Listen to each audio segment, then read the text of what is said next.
नमस्कार दोस्तों। तो स्टार्ट करते हैं आज का हमारा न्यू सेशन। मुश्किल इस दुनिया में कुछ भी नहीं, फिर भी लोग इरादे तोड़ देते हैं। अगर दिल में हो कुछ करने की चाहत तो सितारे भी अपनी जगह छोड़ देते हैं।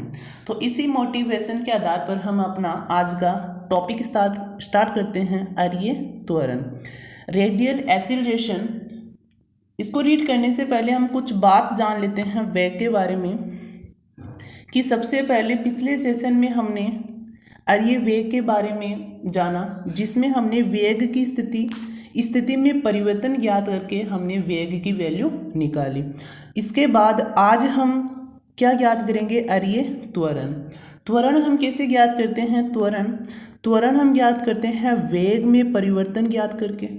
और वेग में परिवर्तन कैसे ज्ञात करेंगे? यदि एग्जाम्पल के द्वारा यदि मैं आपको बताना चाहूँ तो ये हमारी फर्स्ट कंडीशन है और ये हमारी सेकंड कंडीशन है। यदि फर्स्ट कंडीशन पर मेरा वेग है v1 और सेकंड कंडीशन में मेरा वेग है v2, और यदि मैं वेग में परिवर्तन ज्ञात करना चाहूँ dv, तो मैं कैसे ज्ञात करूँगा? v2 minus v1।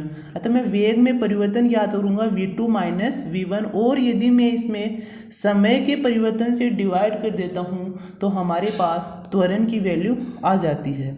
तो कुछ इसी तरह से हम आर्य त्वरण की वैल्यू ज्ञात करेंगे।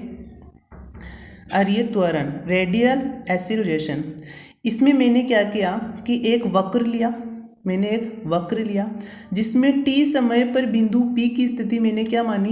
P, और t प्लस डेल्टा t अर्थात समय से कुछ अधिक, यानी कि कुछ अधिक का मेरा मतलब है मैंने डेल्टा t एक ऐसी राशि ली जो एक प्रकार से मिनिमम राशि है। तो t में जब डेल्टा t ऐड करता हूँ तो उस कंडीशन में मेरे बिंदु की जो स्थिति होगी वो क्या होगी? q। अब मैंने बिंदु P पर स्थिति में परिवर्तन ज्ञात करके वेग निकाला, और बिंदु Q पर हम बिंदु और P की सहायता से स्थिति में परिवर्तन ज्ञात करने पर हमने आर्य वेग की रचना की। अब हम बिंदु Q और P पर वेग में परिवर्तन ज्ञात करके त्वरण की रचना करेंगे। तो फर्स्ट हमारा क्या होगा कि फर्स्ट पोजीशन हमारी क्या है? P, यानी कि फर्स्ट पोजीशन हमारी क्या है? P, और सेकंड पोजीशन हमारी क्या है? Q। और P और Q पर हम वेग में परिवर्तन ज्ञात करेंगे, अर्थात फर्स्ट पोजीशन पर हम टोटल वेग ज्ञात करेंगे आर्य दिशा में, और बिंदु Q पर टोटल वेग ज्ञात करेंगे आर्य दिशा में। और जब मैं दोनों आर्य दिशाओं के वेग में यदि डिफरेंस निकाल लेता हूँ, अंतर निकाल लेता हूँ, तो मेरे पास वेग में परिवर्तन आ जाएगा। और यदि मैं समय के परिवर्तन में यदि वेग के परिवर्तन में समय के परिवर्तन से यदि डिवाइड कर देता हूँ तो मेरे पास आर्य त्वरण, रेडियल एक्सीलरेशन की वैल्यू फाइंड आउट हो जाती है। तो देखते हैं हम फर्स्ट क्या है कि इस डायग्राम को देखकर मैंने एक थ्योरी लिखी जिसमें ये कुछ ये है कि माना t समय पर बिंदु P पर है तो आर्य और अनुप्रस्थ त्वरण जो हमने किस डिजाइन से लिए? फर्स्ट वाले सेशन से। आर्य त्वरण, आर्य वेग क्या है? u, और इसमें क्या है? अनुप्रस्थ वेग कितना है? v। और t प्लस डेल t समय पर बिंदु Q पर है, अर्थात इसकी पोजीशन ये है, और जिस पर आर्य और अनुप्रस्थ वेग क्या है? u प्लस डी यू, अर्थात v प्लस डी वी। जब मैंने समय में परिवर्तन किया तो इसके वेग में भी परिवर्तन होगा, तो u प्लस डी वी और u प्लस डी यू और v प्लस डी वी मैंने इसके आर्य और अनुप्रस्थ वेग लिए। अब मैं सबसे पहले क्या करता हूँ? मैं सबसे पहले बिंदु Q पर आर्य और अनुप्रस्थ डायरेक्शन में टोटल वैल्यू वेग की निकाल लेता हूँ। हमें तो अनुप्रस्थ और आर्य त्वरण दोनों निकालने हैं। तो बिंदु Q पर मैं आर्य वेग अर्थात टोटल वेग की डायरेक्शन निकाल लेता हूँ। किस दिशा में? आर्य दिशा में। आर्य दिशा मेरी कौन सी है? OP की डायरेक्शन में। सही।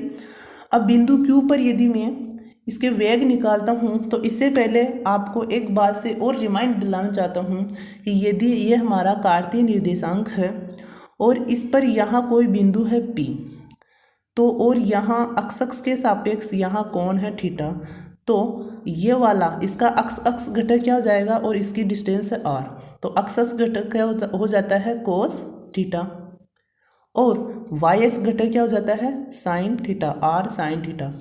तो इन घटकों की रचना करने हमें आनी चाहिए। इसी के आधार पर हम अनुप्रस्थ और अरीय वेलोसिटी हम बिंदु Q पर ज्ञात करेंगे। तो सबसे पहले बिंदु Q को हम ये त्रिभुज लेते हैं, कुछ इस प्रकार का त्रिभुज लेते हैं जिसके अंदर जो हमारा एंगल है वो क्या है डेल थीटा, और ये क्या है u प्लस डी यू, और हमारे पास जो ये डिस्टेंस है वो कितनी है, ये क्या है u प्लस डी यू। अर्थात मैं यदि अलग से इसको लेता हूँ तो मेरे पास कुछ इस प्रकार की कंडीशन होती है, जैसे ये हमारी इनिशियल लाइन हो जाती है और यहाँ ये वेग हो जाता है u प्लस डी यू, और यहाँ कौन हो जाता है थीटा, और इस बिंदु को अंकित देते हैं Q। हमारा कौन सा बिंदु है Q।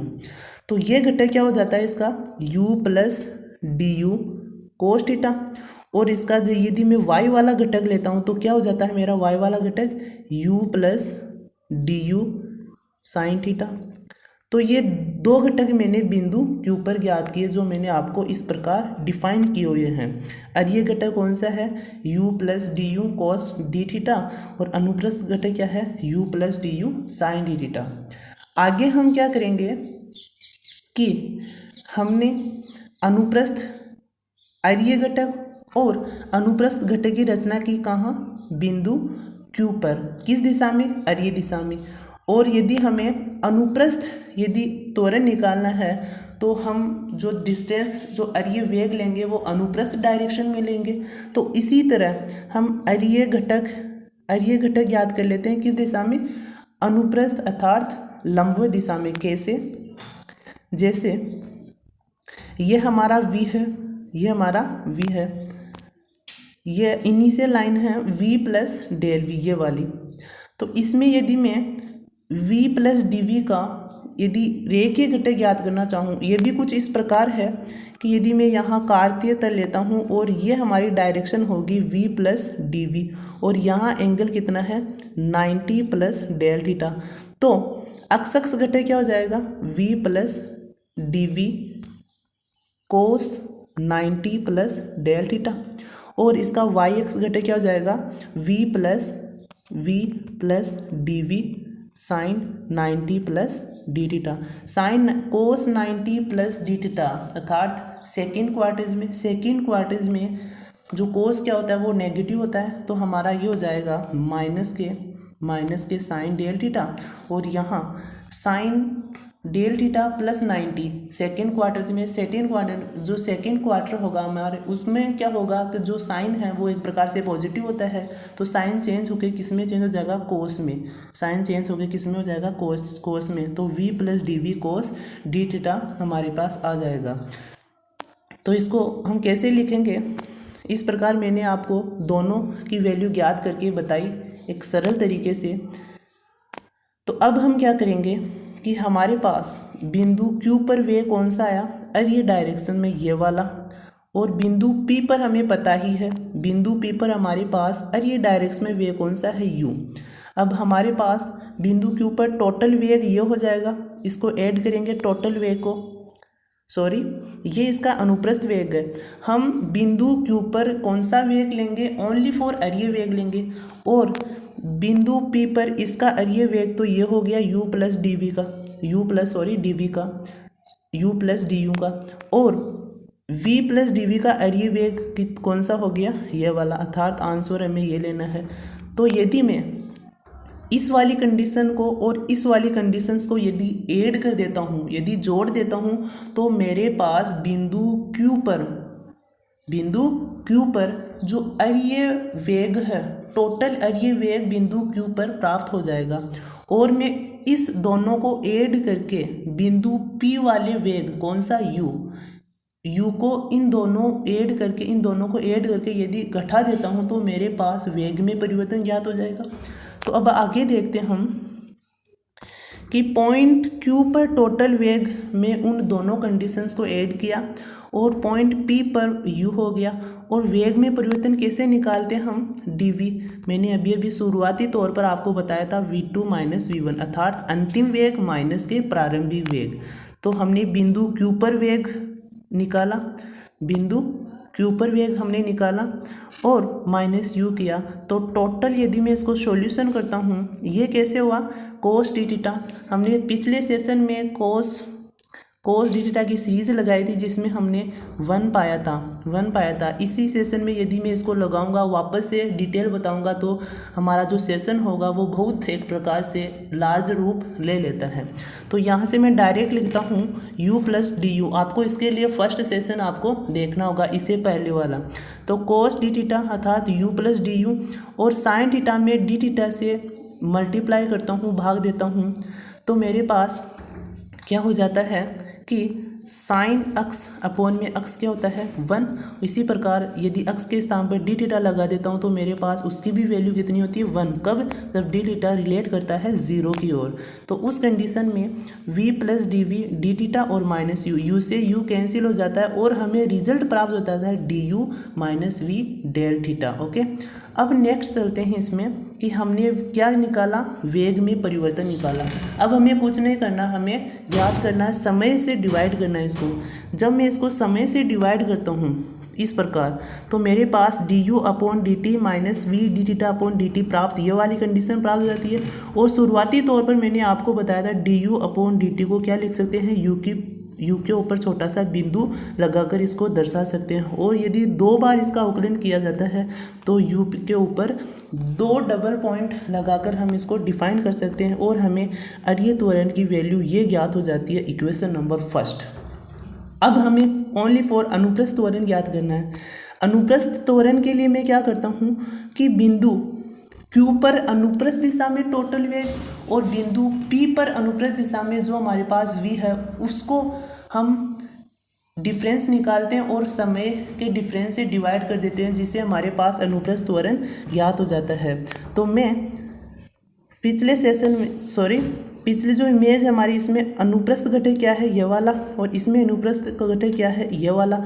इन दोनों को ऐड करके इनमें से v घटा देता हूँ जो बिंदु P पर क्या है, अनुप्रस्थ वेग। ये भी इसको मैं घटाता हूँ तो मेरे पास ये वाला कंडीशन प्राप्त होता है, अर्थात मैं v को यहाँ से, इन दोनों को मैंने ऐड किया और v इसमें से घटाया, और तो इनको ऐड करता हूँ तो मेरे पास टोटल वैल्यू ये प्राप्त हो जाती है। और समय के परिवर्तन से जब डिवाइड करता हूँ तो मेरे पास कुछ इस प्रकार की वैल्यू प्राप्त हो जाती है।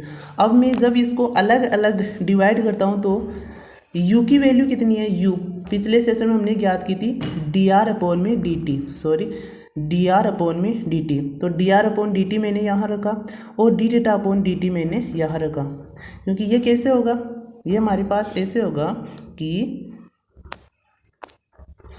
This step is wrong. इसको मैं साधारण इस प्रकार करता हूँ कि मेरे पास क्या है, D theta plus D V upon में डी टी। डी यू मेरे पास क्या है, ये इस प्रकार हो जाएगा डी यू अपॉन में डी टी और डी थीटा अपॉन में डी टी और प्लस के डी वी अपॉन में डी टी। अब पिछले सेशन में हमने u क्या है, अर्य वेग, v क्या है, अनुप्रस्थ वेग। यदि u और v की वैल्यू पिछले सेशन से, यदि मैं यहाँ पिछले सेशन से लेकर यहाँ रखता हूँ, क्या है u की वैल्यू है हमारे पास dr अपॉन में dt। v की वैल्यू क्या है हमारे पास r d थीटा अपॉन में dt। यदि वो मान यहाँ मैं रखता हूँ तो मेरे पास ये इक्वेशन प्राप्त हो जाती है, ये वाली इक्वेशन प्राप्त हो जाती है। और यदि मैं इसका अवकलन करके सॉल्यूशन करता हूँ, कैसे, इसमें फर्स्ट फलन नो चेंज और इसका हो जाएगा, मैं डायरेक्ट लिखता हूँ यहाँ से कि जब मैं इसका अवकलन करता हूँ तो फर्स्ट फलन नो चेंज और इसका डबल बार अवकलन किया, प्लस अवकलन थीटा डॉट नो चेंज और इसका क्या हो जाएगा आर थीटा, और ये वाला मिलकर क्या हो जाएगा मेरे पास 2r डॉट थीटा डॉट, और ये वाला मेरे पास ऐसे कैसे रह जाएगा। तो अनुप्रस्थ त्वरण हमें इस प्रकार ज्ञात हो जाएगा। इसमें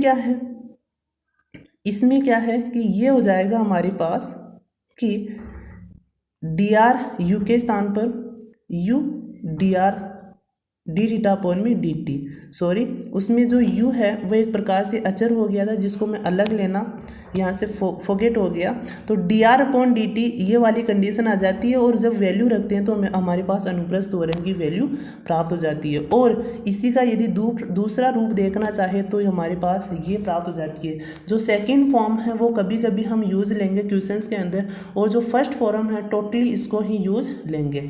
तो आज का हमारा सेशन यहीं तक समाप्त करते हैं। Thank you, take care.